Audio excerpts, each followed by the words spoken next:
한국경제TV 생생한 실전 투자 정보 와우퀴.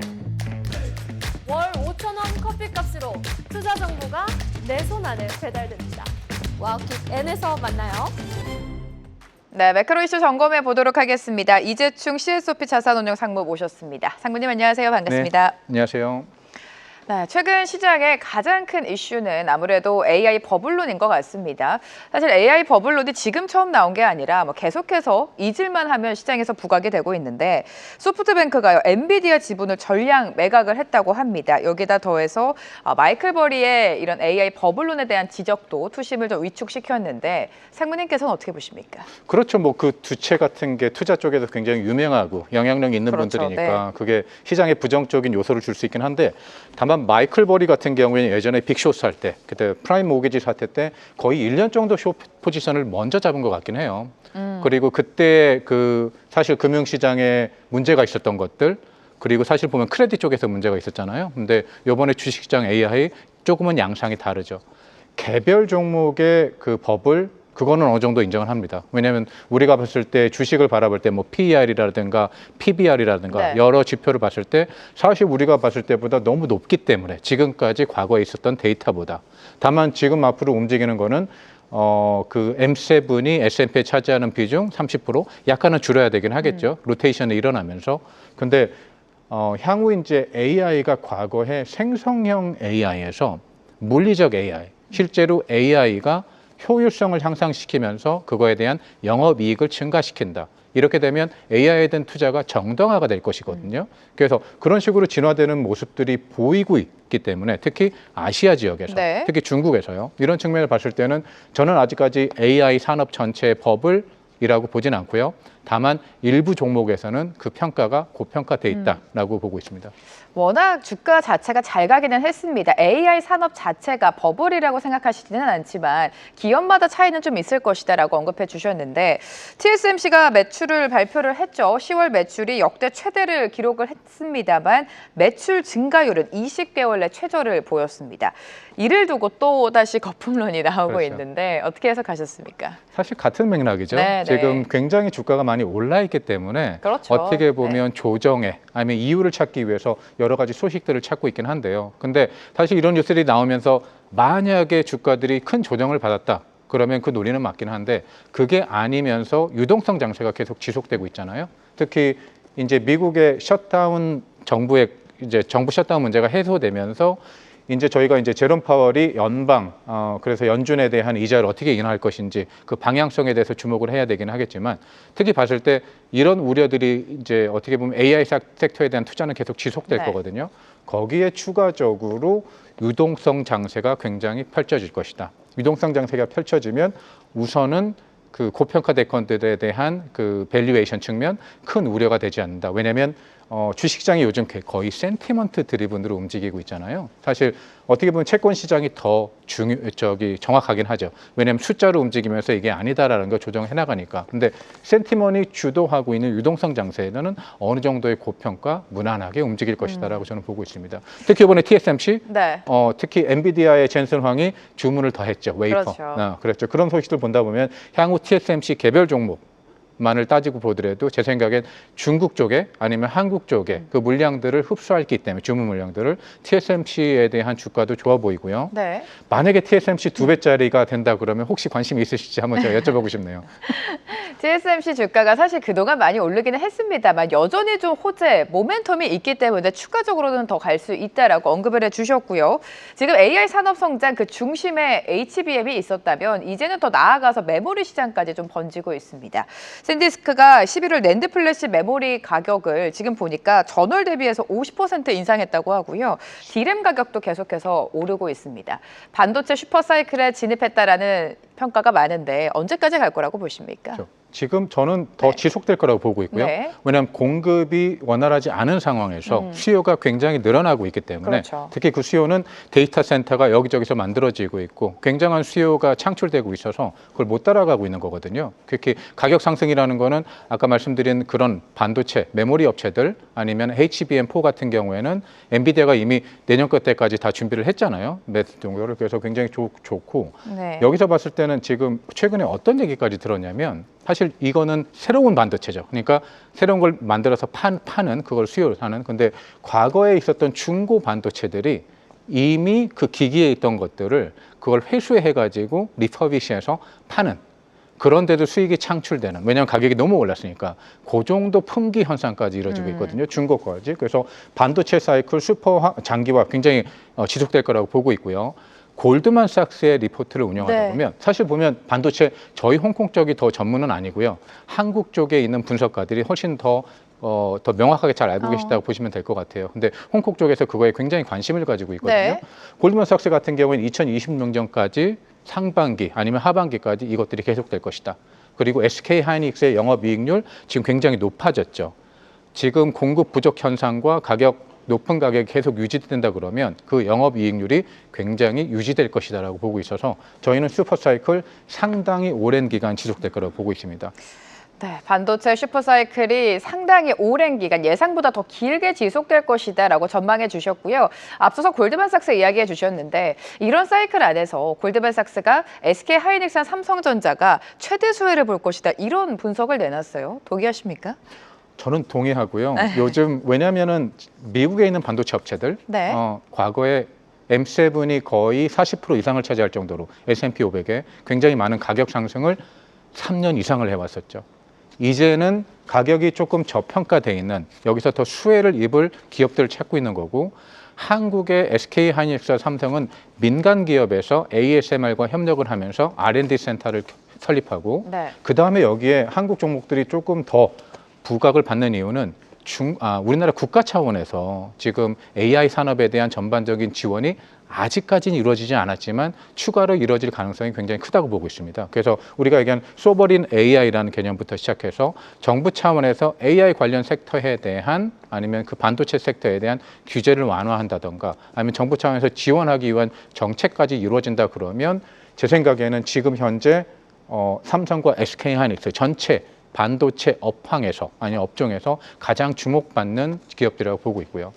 특히 홍콩 쪽에서 너무나 관심이 있어가지고 보고서뿐만 아니라 네. 홍콩에서 온라인 증권사에서까지 한국에 그러면 삼성전자, SK하이닉스 전문가를 한번 초빙해라. 그래서 그래요? 고객들한테 네. 세미나를 한번 개최하자. 이런 말까지 나올 정도로 홍콩 쪽에서는 굉장히 뜨거운 관심을 가지고 있습니다. 네, 상무님께서 지금 홍콩 현지에 계시는데 홍콩 투자자들도 한국의 이 반도체 투톱에 많은 관심을 가지고 있다라고 말씀을 해주셨습니다. 수혜가 기대된다고는 하지만 SK 하이닉스, 삼성전자도 마찬가지죠. 그동안 주가가 너무 많이 오르기는 했습니다. 이런 가운데 모건 스탠리는 SK 하이닉스 목표 주가 85만 원까지 잡았고요. 사실 하이닉스 목표 주가 100만 원도 나오지 않았습니까? 앞으로의 주가 향방에 대해서 조금 더 자세하게 짚어주실까요? 저희가 바라봤을 네. 때는 우선 조정이 가끔씩 있긴 하겠지만 조정 없이 움직이는 그 종목은 사실 없죠, 부재하기 사실, 때문에. 네. 근데 장기적인 측면에서는 충분히 가능하다라고 보고 있고요. 그 이유는 뭐냐면 우선 SK 하이닉스, 삼성전자 그 종목들 지금 영업이익이 늘어나는 것도 가장 큰 이유긴 하지만 또 주목할 거는 글로벌 유동성 장세가 시작을 하고 있죠. 네. 그 유동성 장세에서 우선 MSCI 이머징 국가 인덱스로 한국 비중이 한 15% 정도 되거든요. 거기로 지금 자금이 저번 주에 지금 6개월 만에 가장 최대 자금이 투입이 됐거든요. 근데 물론 중국도 그 비중을 차지하고 있는 그 국가 중에 하나이긴 하지만 20%, 다음으로 한국이고요. 여기서 바라봤을 때는 글로벌 투자자들이 기술주의 강세가 움직이는, 특히 반도체 쪽으로 움직이는 신흥 시장에 어떻게 집중을 하고 있다. 그런 패시브 자금이 그렇게 많이 들어온다는 얘기는 어떻게 보면 삼성전자, SK 하이닉스 국내 코스피 200에서 비중대로 움직일 거거든요. 그래서 지금 굉장히 높은 비중을 SK 하이닉스, 삼성이 차지하고 있기 때문에 유동성 장세에서 들어올 패시브 자금에 대한 추가 상승 여력 충분히 있다고 보고 있고요. 또 다른 거 하나는 뭐냐면 국내 투자자들이 지금 미국에 투자된 비중이 네. 직접 투자가 거의 95%죠. 아직까지도 사실 지난주까지도 미국 투자를 더 늘릴 정도로 국내 주식이 되게 좋아졌는데요. 근데 달러 약세화가 지속이 된다 그러면 지금은 약간 달러가 강세, 왜냐하면 미국 셧다운 이슈나 아니면 여러 가지 불확실성 때문에 강세를 보이고 있었는데 제롬 파월이 이자율을 인하한다는 신호 아니면 비둘기파적인 신호를 보낸다 그러면 약세화가 지속될 거거든요. 그럼 국내 투자자들이 미국에 투자했던 직접 투자 비중이 다시 국내로 환원되는 돌아올 때 그거에 대한 또 탄력까지 받으면서 제 생각에 한국 증시가 굉장히 좋은 긍정적인 네. 입장이지만 거기에 가장 주목을 받을 SK하이닉스, 삼성전자라고 생각하고 있습니다. 네, 중간중간에 당연히 조정이 있겠지만 긴 호흡으로 봤을 때는 삼성전자랑 하이닉스의 우상향은 이어질 것이다라고 언급해 주셨고요. 실제로 반도체 투톱이 내 포트 안에 없으신 분들은 이와 관련된 ETF에 많은 관심을 갖고 있습니다. CSOP 레버리지 상품도 최근에 굉장한 인기를 끌고 있지 않습니까? 네, 네. 지금 한국에서도 굉장한 인기여서 우리가 한국 예탁원 데이터를 보면 상당한 큰 자금이 들어왔거든요. 근데 이게 저희한테는 굉장히 큰 성공인데 만약 이것만 따로 떨어뜨려 보자면 저희 사장님이 너무 좋아하실 것 같은데 다만 홍콩에서 들어온 게 뚜껑을 열어보니까 깜짝할 만한 수치가 들어왔어요. 그래서 지금 어제까지 해서 총 5천억이 유입이 됐거든요. 네. 한국에서는 500억 정도라고 보시면 될 것 같아요. 이미 500억만 해도 상장된 지 3주 만에 ETF가 굉장히 큰 성과인데 홍콩에서는 5천억이 유입되는데 홍콩의 그 개인 투자자들, 네. 온라인 증권사를 통해서 개인 투자자 유입도 있지만 더구나 더 고무적인 거는 특히 기관들이 한국 주식을 굉장히 좋게 보고 있다. 그래서 홍콩에 있는 헤지 펀드들이 들어왔다라는 소문들이 들리고요. 근데 헤지 펀드 같은 경우는 자금을 집행할 때 사실 조심스럽게 집행을 하기 때문에 저희가 짐작을 할 뿐이지. 그리고 이제 홍콩에서 있는 국민연금, 그러니까 MPF라고 하거든요. 이제 호주의 슈퍼펀드처럼 움직이는데 그쪽에서도 요즘 한국 종목에 대한 문의가 굉장히 커요. 그래서 저희한테 한국을 다루는 한국에 투자되고 있는 ETF가 있느냐 그런 질문도 굉장히 많이 들어오거든요. 그래요, 네. 그래서 저희가 그 수요 조사를 통해 가지고 이걸 만들어야 되나 굉장히 심각하게 고민할 정도로 그래서 어떻게 보면 홍콩 쪽의 자금이라는 거는 중국 쪽의 자금도 굉장히 큰 비중이거든요. 그래서 웰스 매니지먼트의 자금들이 많이 들어오고 있다라고 보시면 될 것 같습니다. 네, 한국 주식에 대한 매력도가 지금 계속해서 커지고 있습니다. 과거와 비교했을 때 특히나 달라진 모습을 좀 체감할 수 있을 것 같은데 SK하이닉스 중심으로 홍콩과 동남아 자금이 집중되고 있다는 점 좀 특징적인 것 같습니다. 자, 헤지펀드 대부로 불리고 있는 레이 달리오는 AI 랠리가 거품이지만 통화 긴축 전까지는 안 터진다 이런 발언을 또 했습니다. 우리가 이제 연준의 통화 정책 방향도 좀 살펴봐야 될 것 같은데 연내 그리고 내년까지 통화 정책 흐름 어떻게 예상하세요? 우선 레이 달리오가 너무나 정확하게 표현을 해줬죠, 그렇죠? 네. 밸류 아까 말씀드린 제가 유동성 장세가 지속이 되면서 이 고가의 밸류에이션을 받쳐줄 것이다. 네. 연준의 통화 정책 저는 완화 정책으로 움직일 거라고 보고 있습니다. 지금 모두가 다 예상하고 있지만요. 다만 그 타이밍이나 시기들이 이제 다른 여러 가지 불확실한 요소, 관세, 불확실성, 그 다음에 사실 가버먼트 셧다운 때문에 그게 늦춰졌다는 것뿐이죠. 근데 관세 문제 같은 경우에는 지금 중국과 미국이 어느 정도 합의점에 도달해서 유예를 1년 동안 해버렸잖아요. 물론 그게 타결을 찾아가지고 근본적인 문제를 해결했으면 좋은데 1년밖에 유예되지 않았다는 걸 좀 아쉽긴 한데 그거는 어떻게 보면 그 시사점은 미국과 중국은 항상 대립하면서 경쟁자로서의 위치 서로 이제 그 동반자로 움직일 것이다라고 보면 될 거고요. 그럼 유동성 장세가 지속이 되면서 리스크가 더 강한 종목들 아니면 자산군들에 대한 자금이 움직이겠죠. 그래서 레이 달리오가 말한 얘기는 유동성 장세가 현재 고평가된 거를 끌어줄 것이다. 다만 일부 종목상 금액이 너무 많이 몰리면서 개인 투자자들의 너무나 고평가된 것들은 조정을 조금 더 빨리 겪을 것이다라고 보고 있습니다. 근데 전반적인 섹터는 우상향으로 움직여줄 것이다. 자, 미국 증시의 중심에는 기술주가 있었는데 중국 증시도 마찬가지인 것 같습니다. 중국 시장으로 넘어가 보면 이번에 전인대를 통해서도 중국 정부가 AI에 적극적인 투자, 적극적인 육성을 하겠다는 강한 의지를 우리가 보지 않았습니까? 중국 시장 안에서 AI 산업, AI 기업 어디 보고 계세요? 우선 그 테리픽 10, 그러니까 네. 10개 기업들, AI 에이전트 기업이라고 네. 보고 있고요. 소프트웨어 측면에서 하드웨어 측면에서는 우리가 과창판 지수로 대변되는 그 밑에 이제 반도체 종목들이 있죠. SMIC라든가 아니면은 그 캠브리콘 그리고 하이건 정보기술 이런 기업들이 있다라고 보고 있고요. 그래서 우선 중국 정부는 기술 자립화를 가속화시키겠다. 사중 전회에서 두 번째로 가장 강한 목표를 세운 테마이기 때문에 네. 이것들에 대한 지원은 계속 이루어질 것이고요. 그리고 요번에 또 발표했던 것 중에 하나가 반도체, 특히 반도체 쪽에서 데이터 센터 중에 30% 정도 완공이 된 그러니까 향후 70% 정도 더 만들어야 될 데이터 센터에서는 미국산 칩을 수입하지 말아라 금지 조치를 했죠. 국산 쪽에 있는 반도체 그리고 칩들을 사용하라는 너무나 강력한 메시지거든요. 이거 관련해서 저는 중국의 이제 항생테크 아까 말씀드린 여러 가지 그 죄송합니다. 그 테크 기업들을 모아놓은 네네. 것들, 그 다음에 과창판 우리가 얘기해서 중국에서 새로 떠오르는 신편에 상장된 거죠. 그리고 창업판, 상해에 상장된 반도체 중심으로 움직이는 3대 테크 지수를 굉장히 어떻게 보면 추천드리고 싶습니다. 네. 역시나 중국 시장 안에서도 테크 지수를 봐야 된다라고 말씀을 해주셨습니다. 전기차 시장도 굉장히 탄탄하지 않습니까? 중국 같은 경우는 지금 테슬라의 10월 중국 내 전기차 판매량이 3년 내 최저치를 기록을 했다고 합니다. 중국 현지 브랜드의 강화가 그 경쟁이 좀 심화되고 있는 것 같은데 반면에 BYD는 내년에 해외 판매 목표량을 160만 대까지 상향 조정을 했어요. 이 부분 어떻게 해석할까요? 그렇죠. 오늘 아침에도 네. 이제 그 뉴스가 나오긴 했는데요. 10월 판매 데이터 같은 경우에 테슬라요? 네. 네, 테슬라뿐만 아니라 이제 중국 전체 판매된 게 중국 전체 판매된 승용차, 자동차의 51%가 이제 전기차라고 발표가 됐죠. 그렇다는 얘기는 이제 2대 중에 1대는 전기차가 중국 내에서 판매가 되는 거고요.